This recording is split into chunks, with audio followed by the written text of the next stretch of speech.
Hi, I'm Jessie Heron, host of Rediscover Your Story, a podcast for marketers who need a break from everyday learning, but still want to hear from like-minded professionals on all things creative. Today, we have Shauna Smith. She's the global B2B demand-generating marketer from the Knot Worldwide and has an amazing career. You will want to stick around to see how she brings B2B and all that sexy back. Quick call out, make sure to follow us on Spotify, Apple Podcasts, or wherever you get your podcasts. And hey, if you want to see our beautiful faces and get more content from Resolve, you can watch this podcast on YouTube. Be sure to subscribe to our channel, like this video, and click the bell to be notified whenever new episodes drop. Let's rediscover Shauna's story. Shauna, welcome to the Rediscover Your Story podcast. Thank you. I am so excited to have you on. Me too. I just want to set the stage for everybody that you are this badass global B2B demand generating marketer. And I was so drawn to you and your stories and your experience. And I just felt like we just had so many things to just like chat about in our career and our journey, even our hair journey. I know. So many similarities. So many similarities. Yes.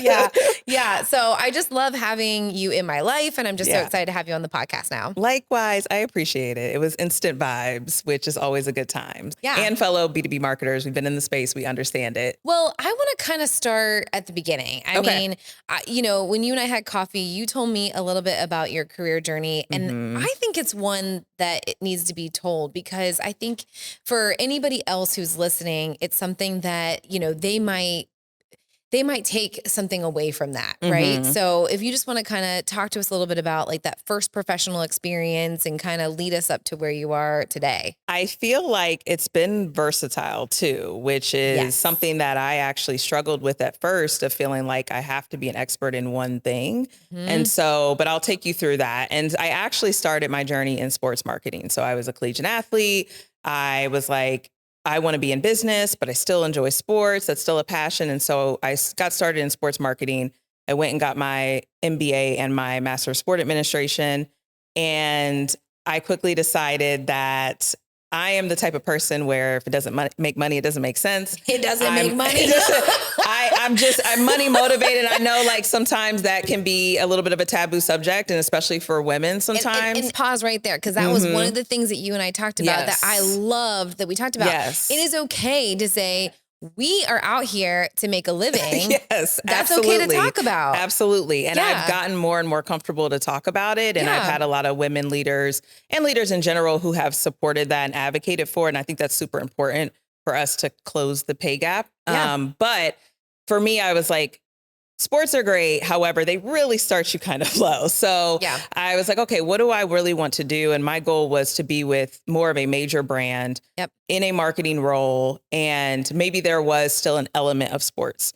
And so after grad school, I took a position with T-Mobile where I was in their field marketing organization and oversaw Ohio, Tennessee, Pittsburgh region.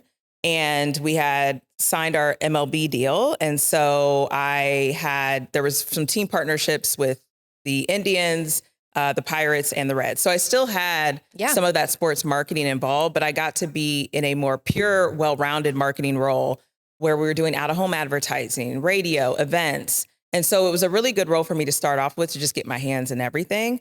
And then after a few years, I was promoted and moved to Chicago, still with T-Mobile, to oversee the Central region, which was the larger region. It was actually the largest region in the U.S. And what was interesting about that was my first leadership role, and I inherited peers. And we can talk more about leadership, but that was a really good experience for me. And you were young. I was young. I think I was 27, 28 when I took on that role, and it was a team of 8.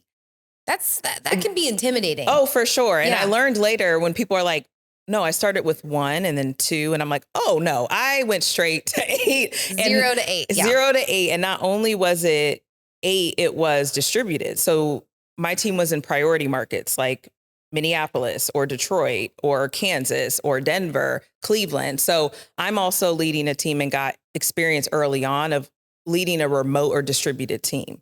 Which again proved very valuable. And so I learned a lot. T-Mobile is a very innovative company. They were launching the Un-carrier moves. And so it was great to be a part of a company that liked growth. It was very inclusive. And I really felt like I could be vulnerable and grow as a leader there. You just get that itch where you're like, okay, I'm ready for something else. I want something more. And so a role opened up at Amazon at AWS. And it was originally to lead events in North and South America. And so I ended up going for it, applied, got the role, and ended up being able to build a team. So I came in as one. And then when I ended up leaving AWS, I had a team of 14, including leaders of leaders. So that leadership experience, I was able to build a team from the ground up. And so that was also really rewarding. And COVID happened during that time. And so we had to switch everything virtual.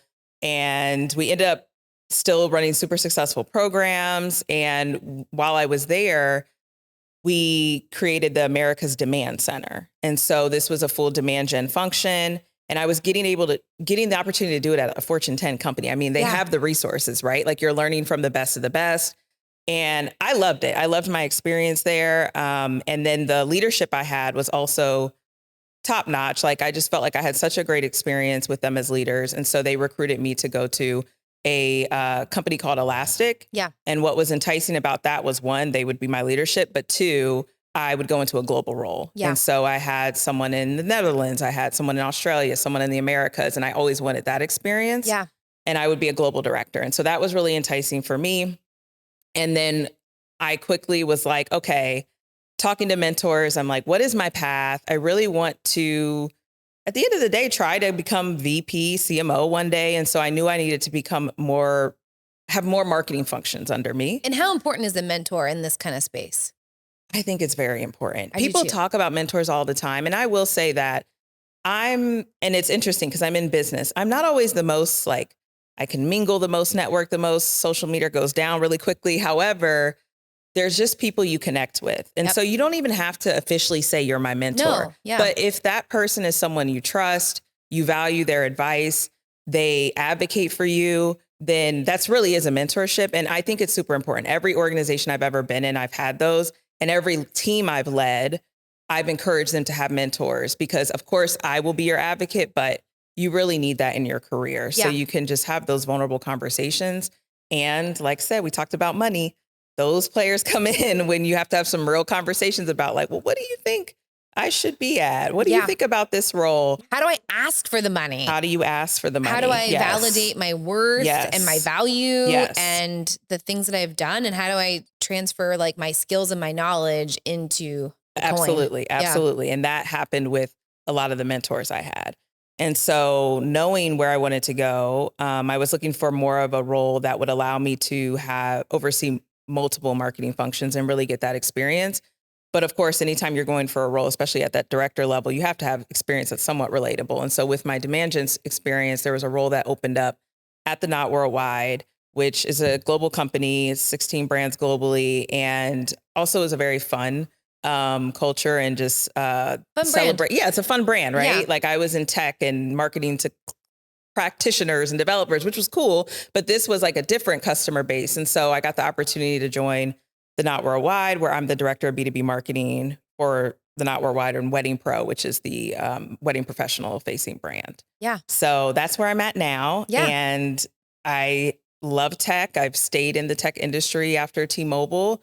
And I think that's where I'd like to continue to grow. That's amazing. Again, I think it's a fantastic story. I loved hitting on some of those points throughout your journey. I think they're important points to hit on is, I think as a woman in tech, that's a challenging career trajectory. You are hit with a lot of men everywhere along your journey.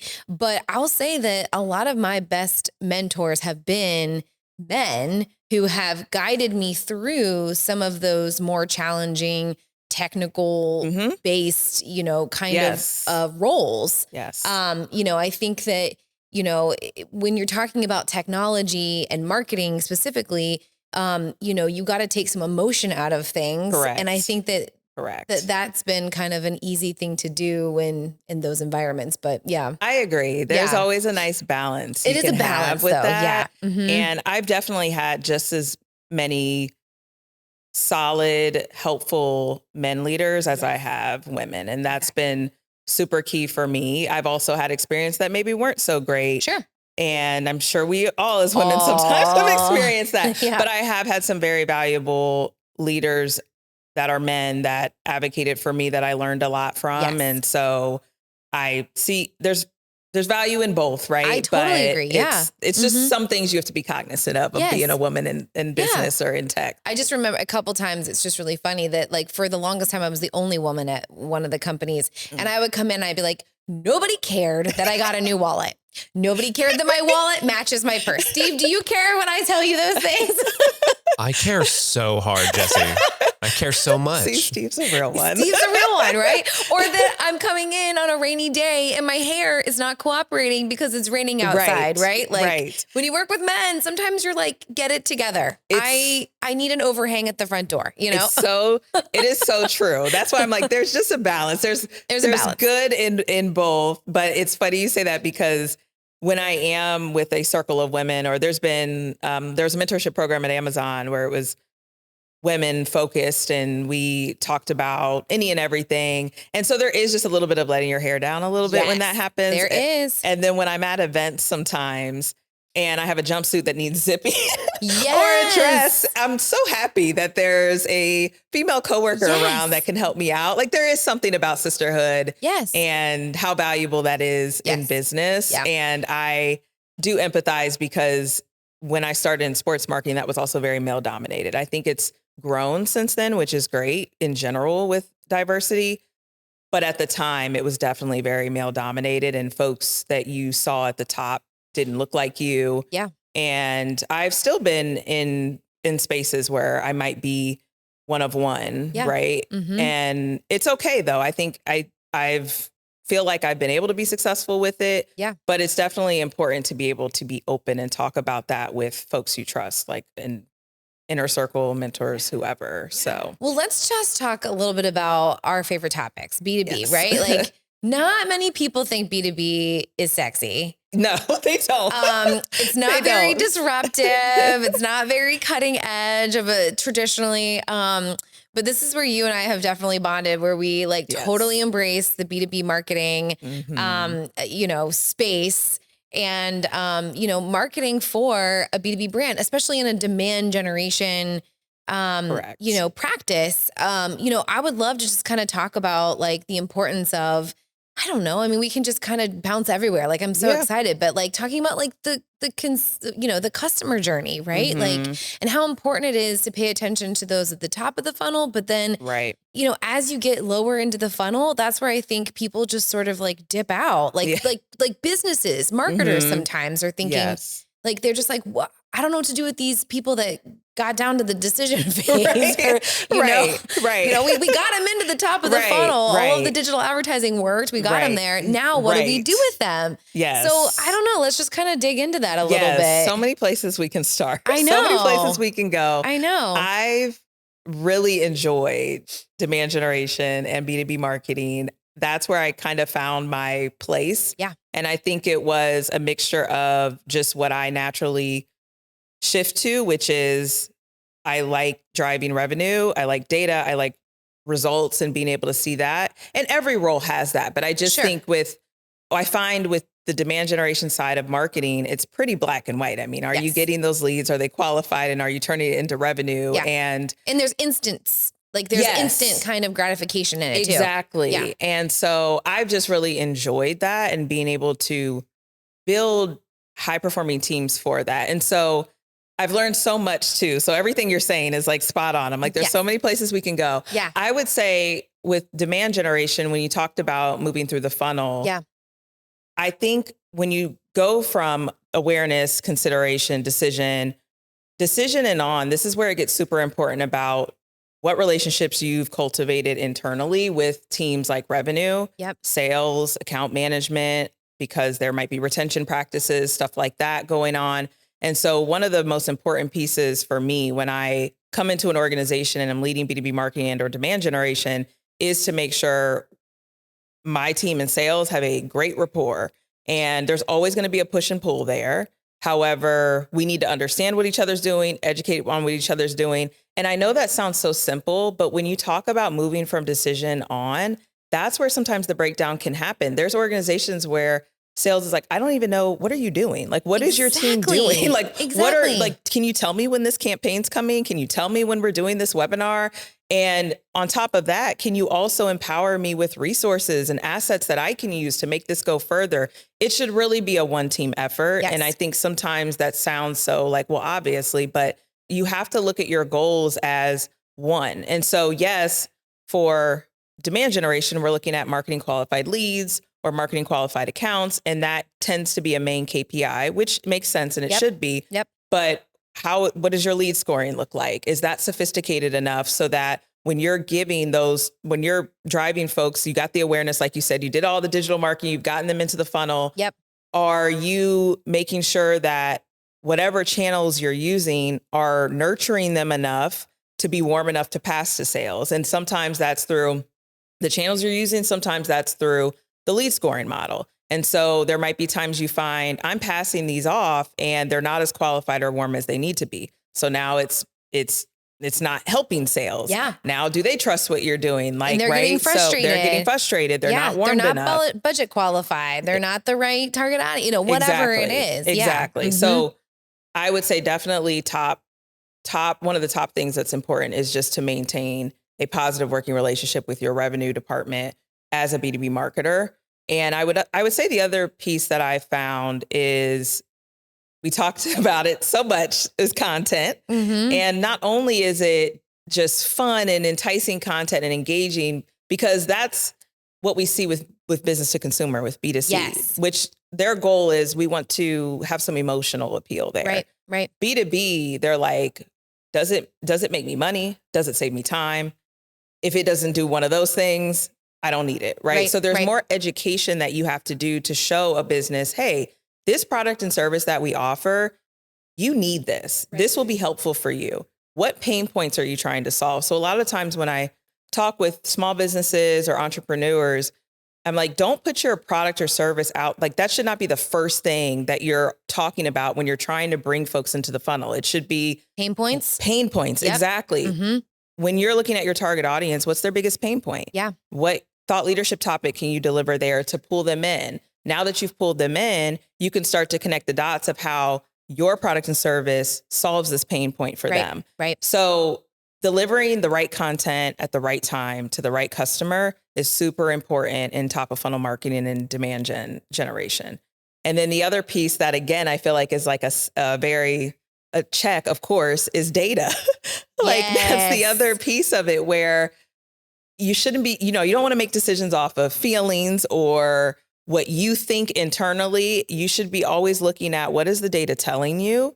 And sometimes you're not always going to have 100% of the data. That's okay. You don't always need it. Right. Just what data can you get to start making some informed decisions that make sure that you're always working backwards from the customer. And that's something that I learned and really embodied at AWS, which was really great for my career, was the customer should always be top of mind. You could have the greatest idea as a B2B marketer, but if your customer, the feedback is not telling you that's what they want, then move away from it. Right. And so it's not worth it. It's not worth it. And so empowering teams to make decisions based off data, empowering teams to work backwards from the customer, that has also been super helpful and impactful in my experience with leading B2B marketing or demand gen organizations, because we are trying to get that kind of first touch point with them. And so we want to get that first touch point, bring them in and close. And so there's so much else, I think. I know. But that's like macro level. Well, then to kind of get into it a little bit, how do you suggest figuring out what that customer wants, right? Is it as simple as let's do some surveys, let's have some polls, right? I mean, you really just want to capture what their pain points are, what keeps them up at night, what are their, I don't know, I kind of call it a call to feel. It's not about emotional purchasing, but what are they feeling in this moment, right? Right. Yes. It's a great question. I think there's different ways. Surveys is one. I've been at organizations where we do deploy surveys to get understanding of what's going on in their businesses, right? So with B2B, we're obviously marketing to other businesses. So as a business owner in this industry or whatever industry you're in, what's going on? Yeah. How is the economy affecting you? Yeah. What are the new trends? Right. What's keeping you up at night? What's keeping you up at night? Yeah. What do you need support with? Right. And so surveys is definitely a great place to start. And typically there's insights or data teams that help support those. So keeping that relationship with those teams and working with them and saying, hey, this is what we need. We do that a lot. I would say the other place that you can get it is, I mean, there are like third-party research firms that you can do. And so that's always super helpful too. And then I have found that typically there's always already data available that's telling you what the customer wants or what they're going through. Yeah. It's just helping teams understand where to find it and what to look for and what data is important. And so I would say how to understand the data that you're reading, right? Like how to tell the story out of the data probably too. Yeah. Correct. Yes. You need to be able to have data and interpretation for sure and be able to tell those narratives and insights and share them outwardly. Like I find that there might be, I mean, even a channel like events, there can be really insightful conversations you're having, qualitative data that you're getting, and just making sure that you're providing that visibility throughout the organization is super helpful. I found that there's conversations where I'm like, oh no, this is not actually what these small businesses want. This is not what vendors want, but there might be a team that thinks that is. And that's just because you have to be able to share that information outwardly. So there's a few different ways you can do that. And then some of it is a little bit trial and error. Tell me the value in testing and learning. And I kind of wanted to say, you know, what's the value in kind of failing fast and then failing forward? Yes. Right. I mean, I feel like there's a lot of value in that. There's so much value. That's obviously my other exciting. That's what also excites me is just empowering folks to fail fast, fail forward. Failing fast means, again, like I said, you might not always have 100% of the data. Most often you won't, but you typically have enough, whether it's qualitative, quantitative, wherever you're starting, to make a decision. And decisions tend to be two-way door decisions, meaning like you can revert back if you have to. And so knowing that, feel comfortable to fail fast, meaning make the decision, see how it goes. If it fails, there's nothing wrong with that. As long as it's not a fail. You learned something, right? And maybe it didn't hit goals. Okay, well, you learned that's not the way we need to strive to goal or go to market. That's okay. And again, that is forward progress, that's where the fail forward comes in. And so I absolutely love A/B testing, trying new processes, I mean, it could be as simple as we are with email marketing. Every week we have some campaign or there's something deploying and we're looking at the results weekly to say, okay, let's just tweak this slightly. Let's just tweak this CTA slightly. Like just little stuff like that can go a long way. And so one thing that's really important for me when it comes to leading teams is creating space for them to feel comfortable to fail. When there's a failure or a mistake or whatever it is that is not customer impacting or external impacting, it's not profit impact, like super profit impacting. You focus on what are the learnings. That's what you talk to your team about. Yeah. Because when there's overcorrection, or let's say the consequence doesn't fit the crime or whatever it is, that's when people are going to pull back. And that's when you're going to see less innovation. Yeah. Less creativity because they're worried about, well, what happens if this fails? It should never be your job's on the line. That should never be the case. For my team, if you are focused on the data and that's where or working backwards from the customer, both, typically I'm aligned with your decision making and I will support you and I will support you through that failure too. But that is when we talk about failing forward, it sounds great. But what you have to do is say, okay, as a leader in this organization, am I cultivating that? And am I giving them the space to do that? And there can't be a disconnect there. Giving them the space to fail. Yeah. Yes. I mean, even with this podcast, hell, I didn't know if it was going to work or not. The first couple episodes, I'm like begging people like, can you come on the podcast? I called my best friend. I mean, I called all kinds of people like, hey, so I'm going to just try this thing. Yes, I don't know if it's going to work or not.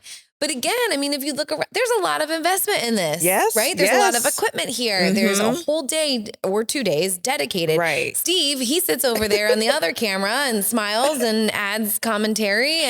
But he makes sure, I mean, this is his entire day is dedicated to this podcast. Got it. But we didn't know if it was going to work or not. We we'd never done it before. To your point, we had to create those benchmarks. And now, is it successful? I don't know. I don't know how to define it, but seems like it. Yeah, well, it's going well. We got you here. We snagged you. But I mean, to your point, like you have to have that space to figure out what's working, what's not working. You do. And I think that's super important for marketers too. It's important for everyone, but when you think about the traits of a marketer or just what typically motivates them, it's trying new things, being creative, being strategic. And if you don't want to, we don't want to do the same thing, right? No. Like that's not even what the customer wants. The customer's always evolving. Yeah. And so there's no template. There's no template, right? There's no template. And there might be foundational practices, sure, best practices that we can work off of. But I have just found that those companies that are super successful, that are high growth, they're the ones who are continuously innovating. And how are you innovating if you're not allowing new ideas to flourish or supporting how they do? And now, of course, there's guidance. Like if you're telling me something or you have this plan and there's nothing to back it up, there's no strategic alignment there. I can tell you're not taking what you've learned and applying. That's different. And you coach to that. But if everything else checks the box, like go for it. And I've found that there's times where sure you fail, but there's times where you see great success and you're like, wow, I'm glad I let that one go through because that just pushed us 120% over goal or whatever. And so it's really exciting, I think, as a leader. And it's also really exciting, I think, for marketers in the team to have that space and see their work go full impact. And I have to say too, I mean, as marketers right now, it is a very interesting time. We've already gone through this like major digital transformation. Yes. Now we're sitting here with AI being shoved in our face constantly. Yes. Like it's like 1,000 new tools a week or something crazy. It is so much. Like I have FOMO sometimes. Like I get aligned with an AI tool. Yes. And then I see another one on the side that I'm like, oh, could that one actually be better? Right. Well, then do I need to transfer all my knowledge and IP from this one to that? It's a lot. It's a lot. No, it is. How are you dealing with this? It's a lot. I would say I'm trying to just sit back as a learner. Don't even try to be the expert. Yes. Don't try to act like you know what you're talking about. Right. Like just learn. And I have had the opportunity in my role to be introduced to or come across different vendors or companies that are in the AI space or doing something really cool. And so I just try to take it from a learning perspective. I think personally, what helps me is asking, okay, where are the real world examples here? Like, what does this mean? And I remember I had someone explain to me like, oh, this is how Netflix shows you what you want to see. This is how stuff like that really helps me understand.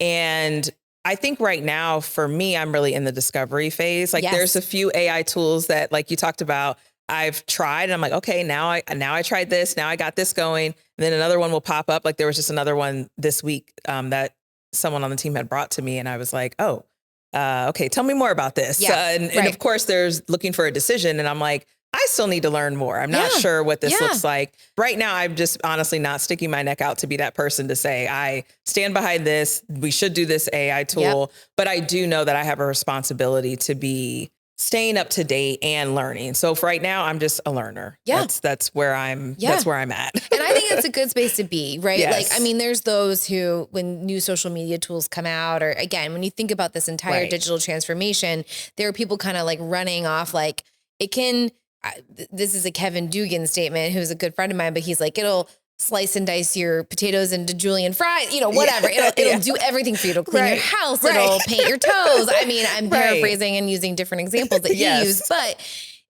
then you have the people who are taking a very pragmatic approach to it, to say, okay, let me try doing a few things in it. And I will say we're doing the same thing here. I mean, we're looking into it. Like we have, clients who want to have ideas be thought out more on a storyboard. Well, there's definitely ways that you can take ideas and say to an AI tool, like, give me a storyboard, or what would it look like? Or how would this perform? Just to kind of give those ideas. But it's so hard to put your stamp on something. Oh yeah. It's hard. I mean, I'm not there yet. I'm just not there to put my stamp on something. I mean, I obviously work in corporate America. And so I'm going to support and, whatever the company wants to do. And I totally get, it drives efficiency, which I'm all about. I see the value. Yeah, I see the value. I just, I'm still learning. Yeah. I'm still learning. Yeah. And so that's what I add when AI conversations come up. That's just, I'm like, okay, let me just absorb. Let me understand. I'll trust whoever the expert is. And that's where I'm at. What should we be excited about with you? That's a hard one. I know, right? That is a good question. I would say, I'm not done. Like I'm not content in my marketing career. I'm happy. I'm happy where I'm at and everything. But I still want to continue to grow. Yeah. And like I talked about in the beginning, I wanted to become more of a well-rounded marketing leader, one who oversees other functions. It's interesting because I think a lot of times people associate creativity and marketers or expect marketers to be super creative. And don't get me wrong, they are. Yeah. I'm actually not the most creative. Yeah. I'm very strategic. Yes. I'm strategic and I'm results driven. And so for me, I think I still want to continue to grow in marketing, but I also want to be able to flex those muscles. And I'm not afraid of if flexing those muscles is outside of marketing. And so that's something I think about sometimes. And that's where helping small businesses comes in and kind of what I can do on my own. But I don't know. I still want to climb the ladder, right? Like I talked about, conversation I had with my mentor about, yes, I would like to continue in leadership, become a VP, maybe a CMO one day. And so that's still my focus. I've heard more and more CMOs are becoming also like CEOs. So, okay. Yeah. Which I love that. I love that too. Because I think it makes sense. I think, yes. You get to be so down and dirty into all things that are intimate with that business, with that organization. To your point, you have those relationships with those who are responsible for revenue driving. You kind of know the whole story. Yes. So to go from some of like this CMO track into a CEO track, I think it's a good track. I also really enjoy leadership. I haven't been one who's like, am I a good leader? Do I want to stay in leadership? I'm not unsure about it. I've been pretty sure that there is something that really motivates me to see others perform and others excel and to invest in their careers.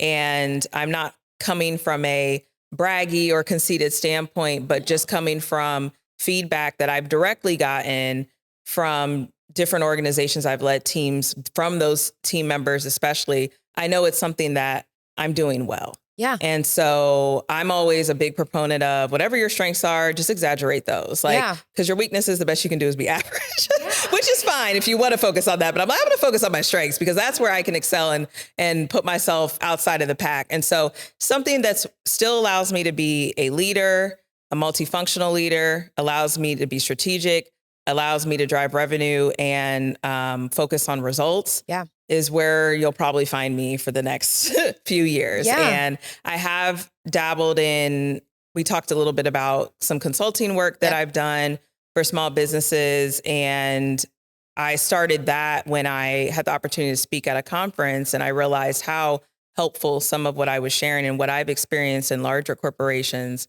seemed to really help small businesses because small businesses and entrepreneurs tend to be very passionate about whatever their craft is. And so when it comes to business, maybe it's marketing, operations, whatever, they need support in that. Yeah. And so that's just been, I think, just a nice inspirational piece for me to be able to work project with. Passion project. Exactly. And so. Well, you might take for granted the things that you know. Yes. Right. I think I was. Yeah. Because getting into something like demand generation, that is a nut that not many people understand how to crack. And when you're thinking about those smaller organizations, they don't necessarily have the resources or the access to have full marketing teams that include someone who's a demand generating marketer.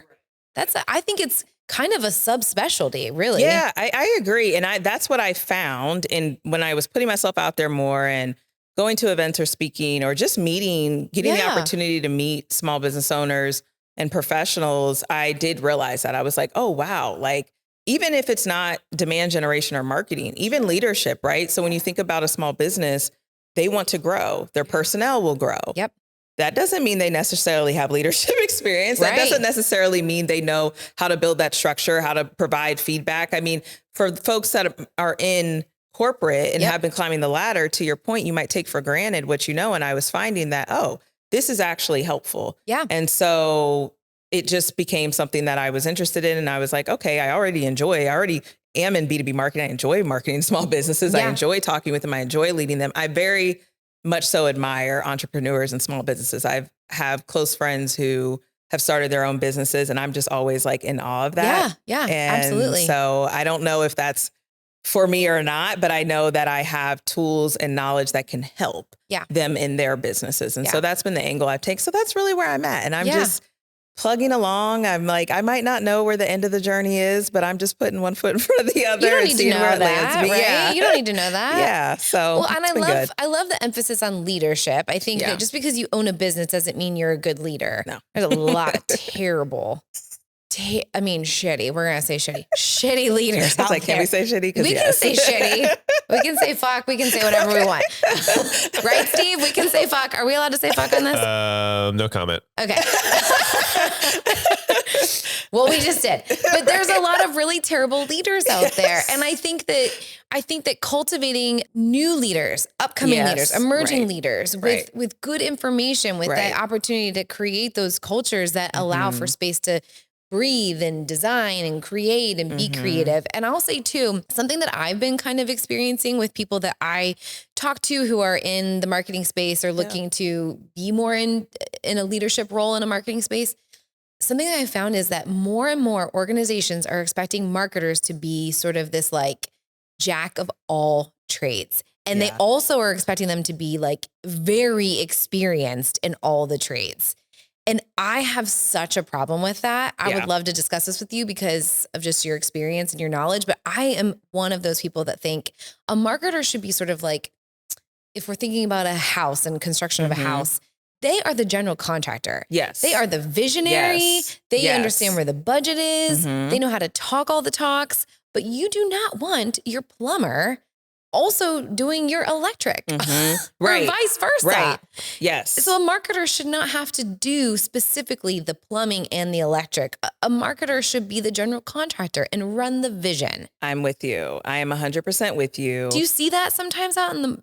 It's interesting you say that because I felt that way maybe a few years ago. Yeah. Because I told you, I felt like my experience was becoming more a jack of all trades, or like, I'm not a 100% expert in this or this, but I can oversee and know where to push and pull. I know how to be strategic. I know how to make decisions. 100%. And I know how to lead. And so I was getting a little bit, I think I was second guessing myself a little bit where I'm like, well, should I be this like website expert or should I be this like, I was like, maybe I should, I don't know. Right. And so I do think I know what you're saying, because I don't know if it was the industry at the time or what was going on, but I was feeling like that.